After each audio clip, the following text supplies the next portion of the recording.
is my wonderful tier list, wonderful people. So let's just jump right in, and we're going to start off with The Promise.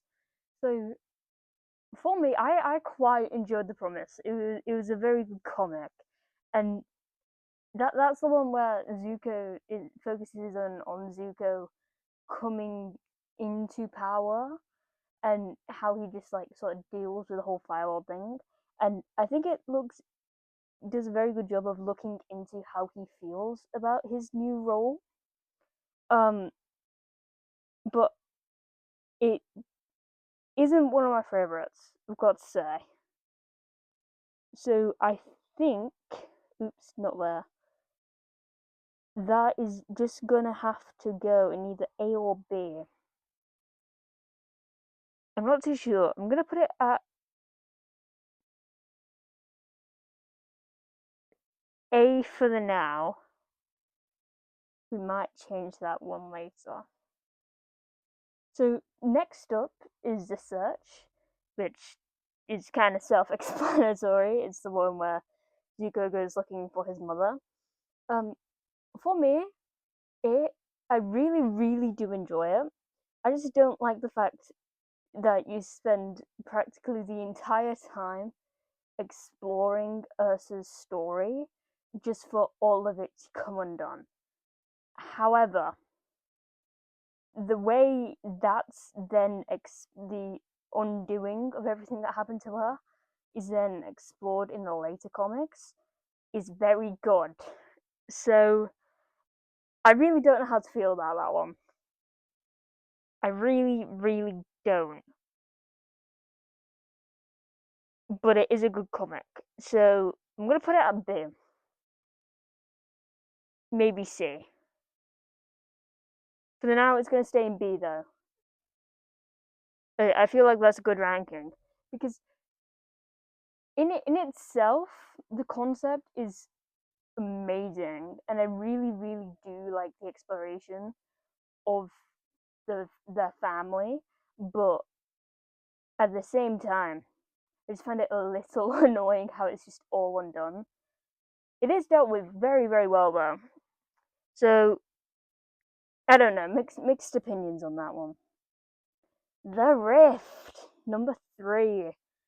This is the Toph Central one, and explores her dynamic with her father and everything like that. And for me personally, it's just not memorable.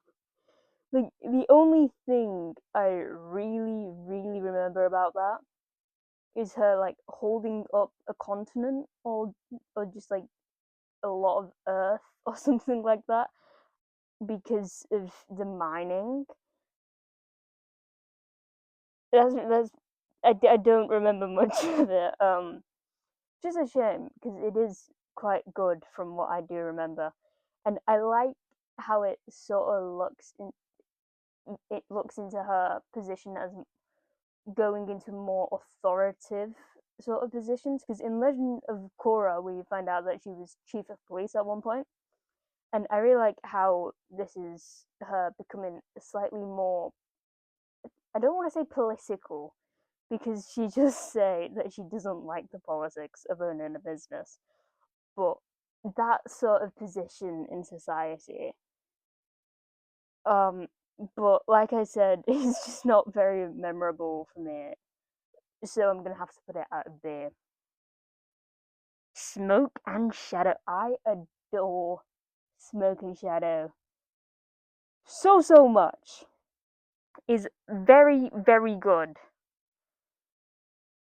But my favorite character is Azula, so there is a lot of bias to it being quite Azula central.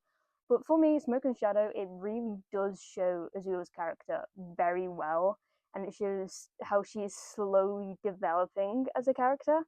Because at the end of the show and during the show, it's all me. But in this one, it's like it's less all about her wanting that power for herself, and it's more you can have the power, but just do it in a way I see as good.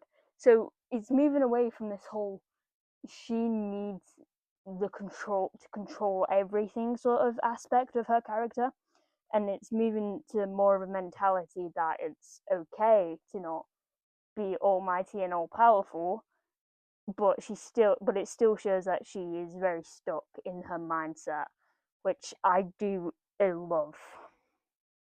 Would I say that is an S tier comic though? I don't really know, but what makes an S tier comic? I probably should have thought about this before making the video. Um,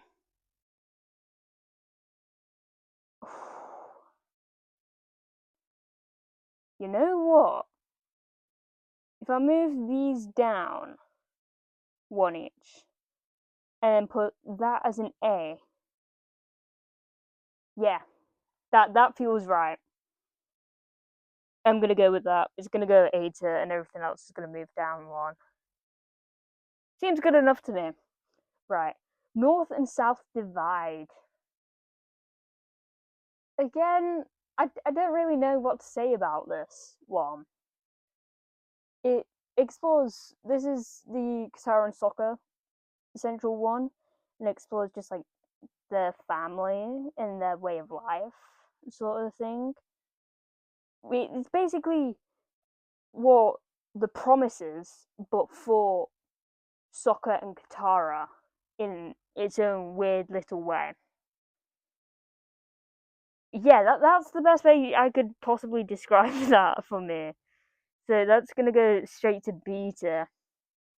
Imbalance.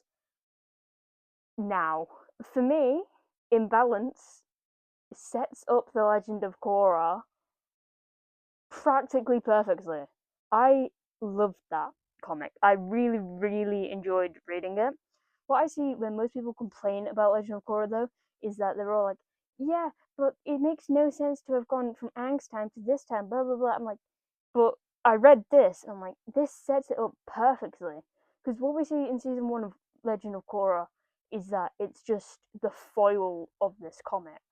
Because in Imbalance, it's the oppression of benders on non-benders, but in season one of Korra, it's the regaining of power almost of non-benders, but in quite a very extreme way, which I think is just very well done, in my not so humble opinion.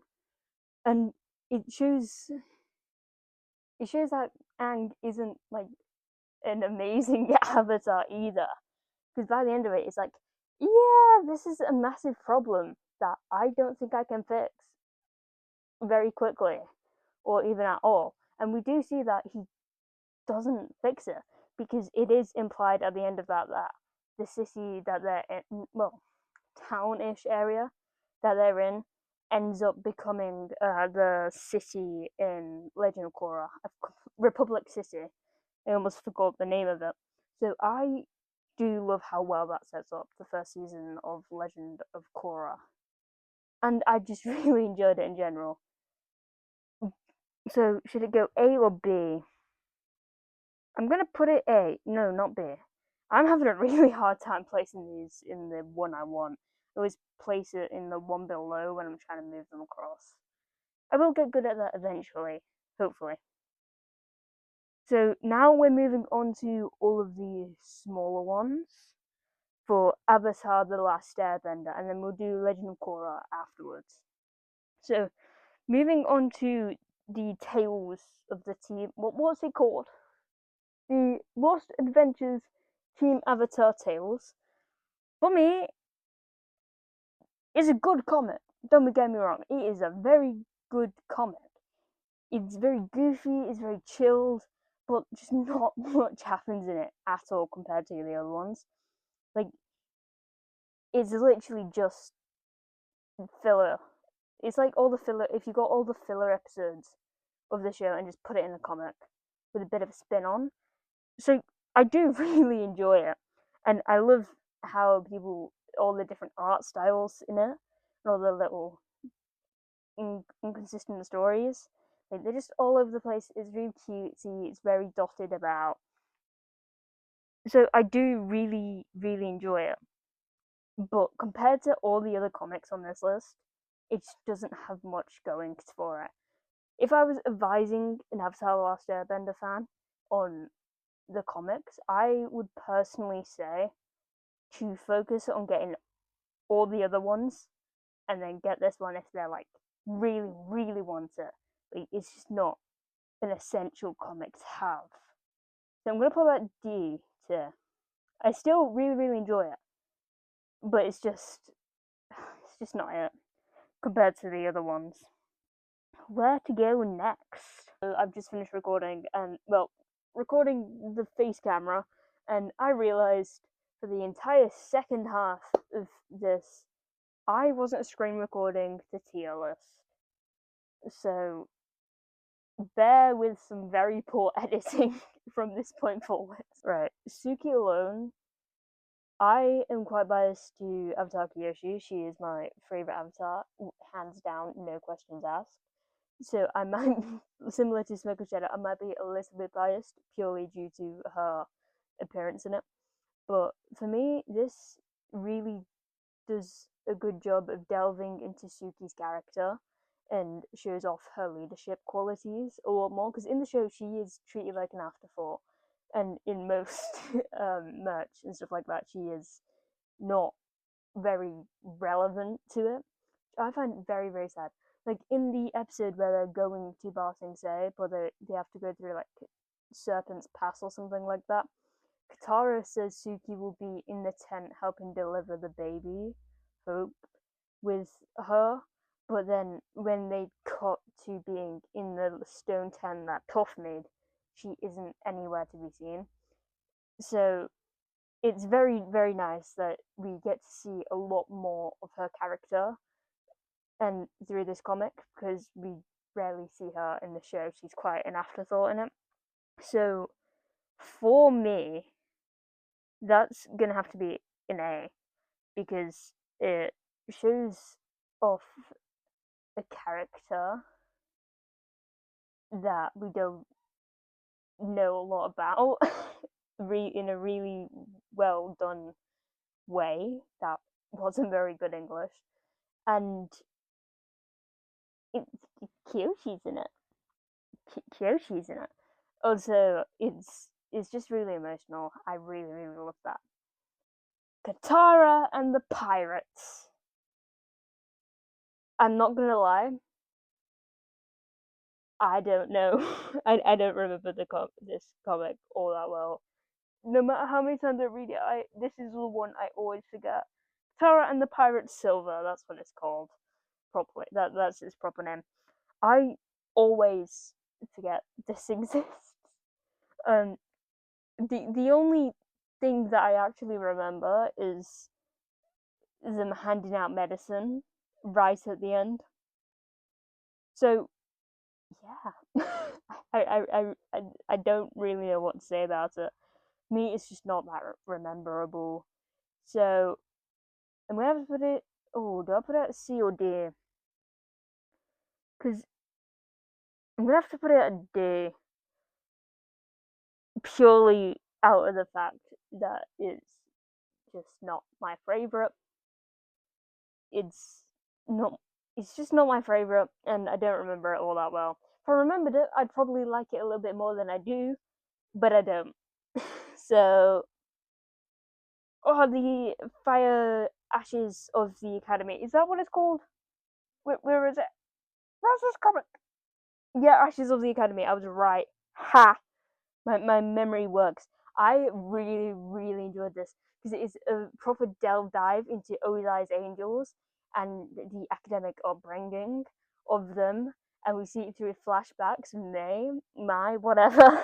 And I just love it so, so much. And we get to see more of Ki, who is that how I say her name? Kai? Zuko's half sister. We see more of her, which I just absolutely love. And we see a bit of her in Smoke Shadow as well, where she's like, "Yeah, well, I'm just gonna be like my big brother," and she just helps all the kids escape. She's incredible. I love her character, and I love the story. It has so much depth to it, and you get a proper good insight onto what growing up in the Fire Nation was like. So, for me personally, it's gonna have to be an A. We also get that really cute panel of Azula eating mochi. I just love it. Can't tell, I adore that comic. The Bounty Hunter and the Tea Brewer. I really enjoyed this because it looks into June, who I love, and I almost said Ozai, Jesus, and Uncle Ira, who is also a great character. The story is very good. It's very cutesy. I love all of June's friends in it. They're really cool. But I just don't really know what to say about it. I just really, really enjoyed reading it. I enjoyed how odd it was. Like, I never thought we'd get a comic about June, but we did. Also, it came out near my birthday. Well, I remember ordering it near my birthday. I don't know if it came out on my birthday, like near my birthday, but I remember ordering it near my birthday. So I'm a little bit biased to that as well. So for me, that's gonna have to be a C because there's not like a massive story into it. But we look into June, who I loved in the show, and it's cutesy, it's fun, and unlike Katara's pirate story, I actually somewhat remember it, so that's gonna have to go for C. Toph Beifong's Metal Bending Academy. Similar to the Rift, this shows her taking on that more authoritative role rather than she's obviously still very kicked back, very bend the rules-ish, but we see her take steps towards that role that we see her have in the flashbacks during Legend of Korra, which is very, very cool. And I love the little conflicts she has with the firebending students. They're like, yeah, well, you can't be here. She's like, yes, I can. She's just brilliant. And what I like about her is that she takes more of a mature role without losing any of her character. Like, she's still very cocky, still very arrogant. She's still just very tough, but she's we see her move it like I don't know how to word it. I honestly don't know how to word what I'm trying to say. But for me, that is a B. I really do enjoy that comic. Azula in the Spirit Temple. Again, it's a Azula comic, so I am going to be biased with this. But I I'm gonna be deadly serious here. There are very few things that can bring me close to tears. And this is one of them. I love it so, so much. Because, like Smoke and Shadow, it is a proper deep dive on Azula, and we're seeing her evolve, and we see what her perfect life would be. Her perfect life is literally just her family together, healthy and happy. And I'm like, that is, oh, it's so sad. I feel so much for her. It's just her family, her friends, all on the beach together, but she can't have that. She's never going to be able to have that. So it's just a really sad introspective comic. Did I use the word introspective correctly? I don't know. It's a very big word for me, but I'm sure I'm using it. I'm gonna Google if I'm using that correctly. Considerable time examining his own thoughts and feelings. Yes, I use that word correctly. It is an introspective comic about Azula, and it brought me close to tears. So it has no other place to go other than S tier. If you have to get any Avatar: The Last Airbender comic, get that one. And that's probably my bias talking, but get that one. And we are now on to Legend of Korra. So we've got Turf Wars, Ruins of the Empire, and the Mysteries of Penguin Island. Almost forgot the name then. So Turf Wars is the first one out of those three that came out. So let's. Where would I rank Turf Wars? I honestly do not know. I like how it delves into what life is like now with spirits roaming around freely. I like how Korra is canon. I purely got these comics just because I found out Korra was made canon in these comics. That's how I actually found out Avatar: The Last Airbender had comics. Because I was just scrolling on TikTok. It's like they were cowards for not letting Korra be canon in a TV show.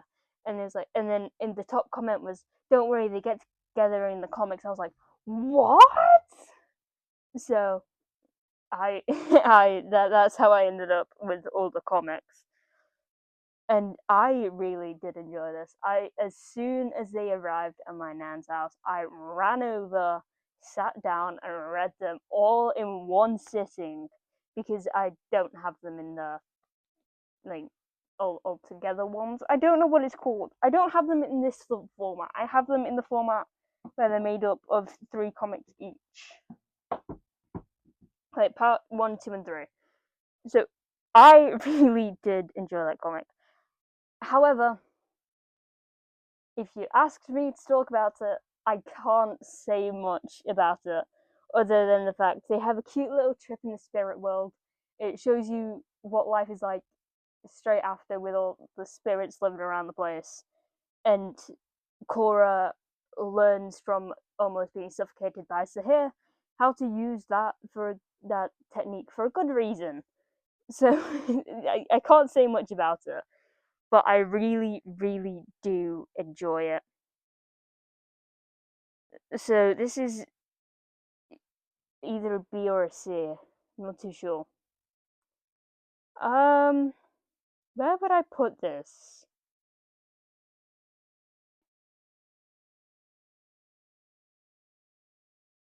I'm gonna put it at a B,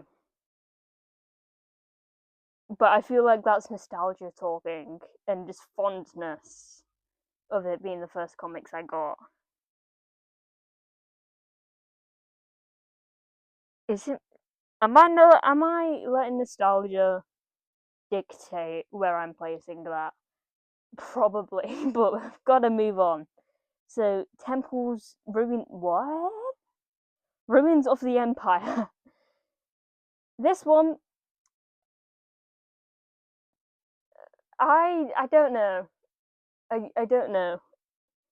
It's good. I really really do enjoy it, and it looks more into Kuvera and the effect that she had on the world and her recovery and everything, which I do like. However, I just didn't find it as interesting as spirits taking over a random gang leader guy who kind of looks like Jet. So I'm gonna put that on C because I just don't have much to say about it. Like I really, really did enjoy it. I love Kuvera. I love the focus point of the comic. I love what it does. I just didn't enjoy it as much as I enjoyed others on this list, and as much as I enjoyed the Spirit one, Turf Wars. Which leaves us with the last comic on this list, which is The Legend of Korra: Mysteries of Penguin Island. Now, when watching The Legend of Korra, I absolutely hated Mako. He was my least favorite character.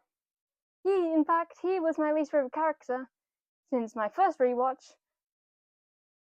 which was quite a while ago now. It was COVID times. Wow. He's been my least favorite character since COVID times to quite recently, because I only got this a couple of months ago. But I hated him. I utterly, utterly hated him. I cannot express how much I hated him. Then I read this, and everything just changed for me. He's no longer one of my least favorite characters. He's somewhere in the middle. And Bolin has gone from one of my favorites to absolute Golden Boy, my favorite. He was probably already Golden Boy, but he's gone Berlin hasn't changed, but Mako has gone from one of my least favorite characters, arguably least, to somewhere in the middle, which is very, very impressive. And similar to Azula in the Spirit Temple, it brought tears to my eyes. So it genuinely can't go anywhere other than S tier. And that's just basing off my reaction to the comic, not rather let alone not including the story at all. Based off my sole reaction to that comic, it has to be S tier. There's just no other way it could be anything else. Um, but I did quite like the story. It was very, very cool.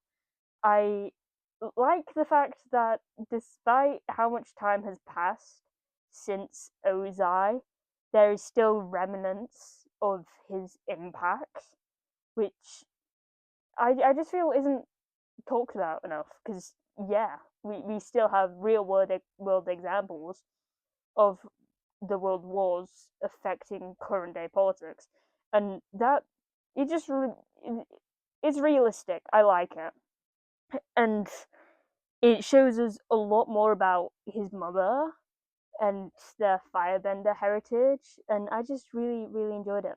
That is my ranking of all the Avatar: The Last Airbender and Legend of Korra comics. I genuinely cannot wait for the Kyoshi Warriors one to come out next month.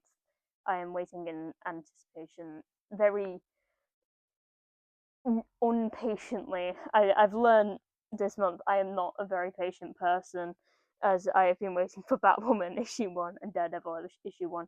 But unlike those, I only found out about the Kyoshi Warrior comic a couple of days ago, so the wait isn't as bad as it was for me waiting for those two comics. But this is the final ranking, and I will see you next video.